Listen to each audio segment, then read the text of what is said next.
These emails were never supposed to see the light of day. Now that they have, one question is unavoidable.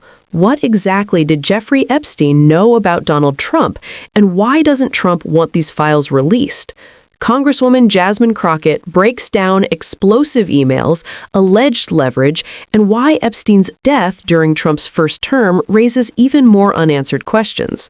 Congresswoman, thanks so much for joining us. What stands out to you from these emails that were publicly released by the committee today? Yeah, so number one, it is clear that he knew what was going on, which I think that he's kind of alluded to that at some point in time, because the president said that he was trying to kick Ghislaine out of Mar-a-Lago because it seems like that's where girls were being recruited from based on information that we have.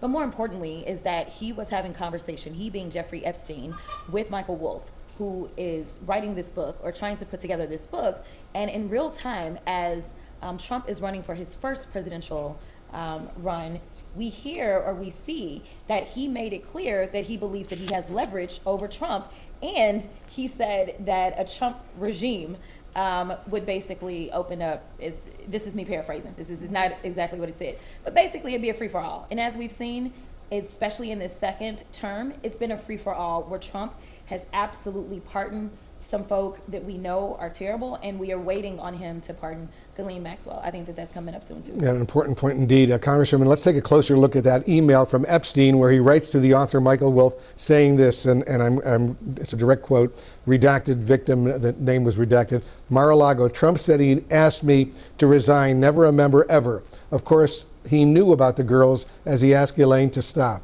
Obviously, we don't have the full context here, but I'm curious, how do you read this specific email and what it means? Yeah, I think that it is showing that he was well aware and he was trying to cover his tracks at that point in time. And I think that that's what you saw from Jeffrey. Obviously, it'd be better if we could talk to Jeffrey today, but it was very interesting that ultimately Jeffrey Epstein died sitting in prison during Trump's administration.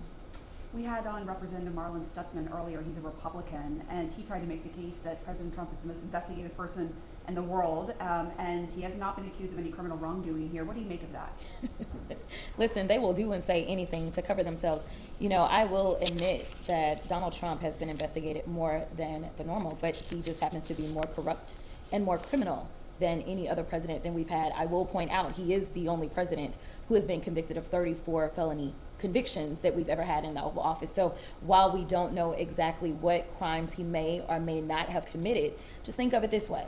If you know that you didn't do anything, then why is it that you would be twisting members of your own party's arms, trying to get them not to release it? This would be exonerating. If you know that you are free and clear, then why not say, you know what, release the files? In fact, he campaigned on releasing the files because he didn't realize that anything that he was involved in whatsoever was involved in the files. But let me tell you something. Another thing that was said in that other email that he had with Michael Wolff was he was talking about if he wants to basically play hardball, we will make mention of the fact that he really has been on the plane, and I don't remember if it mentioned the island. Let's actually put that email up just so our viewers can fully understand what it says. I just hope the control room can put this email up. It says, I think you should let him hang himself. And this is in response to a question of whether CNN would plan to ask Trump in a town hall about the relationship with Epstein. Epstein said, how do we craft an answer for him? And Michael Wolff says in this email, I think you should let him hang himself.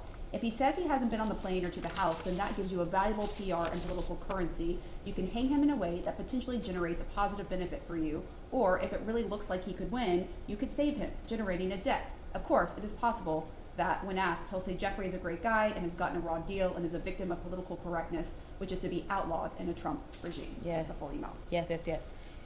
That is clear that Jeffrey Epstein had something to hang over his head. Why else or how else could you have a debt that you are able to? Now, exactly what it was, who knows, right? And that's what we're trying to get to the bottom of. But the fact that Trump does not want these files to be out, to me, says that he has more to hide than him actually being able to exonerate himself. And then the other email talking about that we used initially, I'm just trying to find that email so I can be really precise here, but it talks about how Epstein is emailing Maxwell saying that Trump was with a victim at his house for several hours. This is an email from April 2nd, 2011. Republicans were saying that that victim is Virginia Giuffre. As you know, she died by suicide. She's been a very outspoken victim of Jeffrey Epstein. Here's the email right here on your screen. She wrote a book, as you know, and she did not accuse him of any wrongdoing. What do you make of that, and can you confirm that? Yeah, I don't know obviously it's redacted who the victim is, so I won't necessarily take the Republicans' word on who it is that's redacted. And I don't know why they would necessarily redact someone's name who is deceased at this point. The Democrats did that, though. The Democrats redacted. No, I understand, Okay, but I'm yeah. just saying, like, our biggest concern is to actually make sure that we are protecting victims. And obviously, she wrote a book, she told her truth. Whether or not she told everything, who knows? Again, another person that we can't talk to because we have yet another suicide around this. So I think that that's actually one of the things that we should talk about, is that the president has tried to call this all a hoax.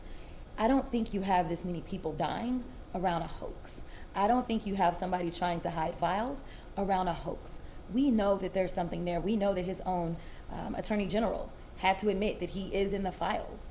But they are trying to hide stuff. The only reason that we have these emails is because we were able to get them from the estate. Not because the Department of Justice was releasing information, not because Kash Patel was releasing information, even though they've had subpoenas from the Oversight Committee for some time. Kash Patel continues to hold back information. So I thank God that there is somebody that still respects the law and still respects subpoenas in this country, but it's not the people that are in power to do it, the people that actually conducted the investigation. Imagine what we may discover if we got the investigatory information versus getting something from an estate. Well, but we should also note that the head of the Oversight Committee is a Republican. It's Republican.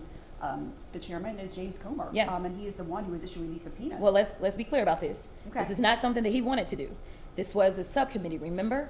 It has been the Speaker of the House who has consistently tried to avoid this by shutting down the House. So what the Speaker did is he sent us out on an early recess. But before we left, it was a subcommittee of the Oversight Committee that actually did the motion for the subpoenas, and the Democrats kept pushing, and some Republicans actually joined with the Democrats. This was not led by James Comer. Like Marjorie Taylor Greene. Marjorie Taylor Greene, I don't know if she's on that subcommittee, but Nancy Mace is on that subcommittee for sure. She's actually the chair of that subcommittee.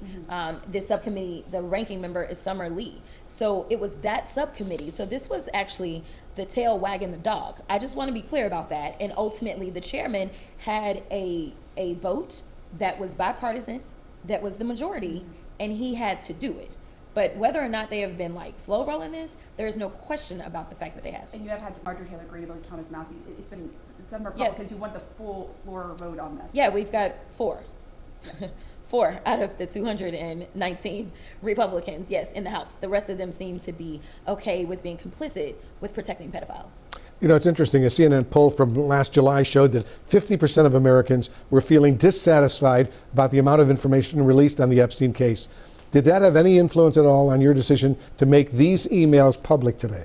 No, I mean, ultimately what's happened is, obviously, again, we've not been getting anything from the DOJ.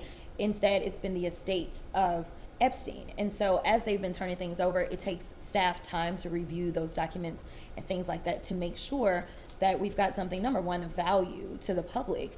There's still additional information. I want to be clear. We got way more than 3 emails. But in their cursory review, they were able to say, okay, here are 3 emails that we think are of value. We do anticipate that there will be more that they will find that will be of value. They will go through the redaction process. They will also consult with the Republicans before we release anything. So it takes a little bit of a process. But I will say, again, that the estate seemingly has been more participatory than our own Department of Justice, who we actually oversee. So where do you think all of this is heading?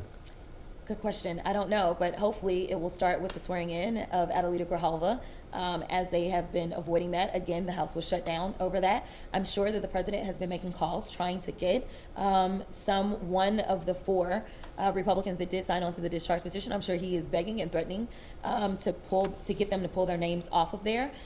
We know that they don't want to vote. We know that they called us in just for one day to work after we've been out since September. Again, we could be doing additional work. Even if this continuing resolution passes, we should be passing our appropriations bills. That's all the continuing resolution is for, it is in the meantime. But instead, it seems like they want to continue to be evasive so that they can slow walk this subpoena actually coming down. All right, Congressman Jasmine Crockett, great to see you here in the situation, and thank you for your time. Absolutely. You're always welcome to come back. Thank you very much. What makes this moment so unsettling isn't just what the emails suggest, it's how calmly they imply leverage, silence, and fear at the highest levels of power. According to Congresswoman Jasmine Crockett, these emails paint a picture of Jeffrey Epstein believing he had something over Donald Trump, something powerful enough to influence political outcomes, media strategy, and even future accountability. That alone should alarm every American, regardless of party. And yet, despite campaign promises to release the Epstein files, the Trump administration is now slow-walking subpoenas, blocking DOJ transparency, and resisting full disclosure. If there's truly nothing to hide, why the hesitation? Epstein didn't die in a vacuum. He died in federal custody during Trump's first administration, under circumstances that still defy explanation. Now, with victims dead, witnesses silenced, and files locked away, the public is left asking, was Epstein protecting secrets or exposing them? This isn't about political theater. It's about accountability, power, and whether justice applies equally, even to presidents.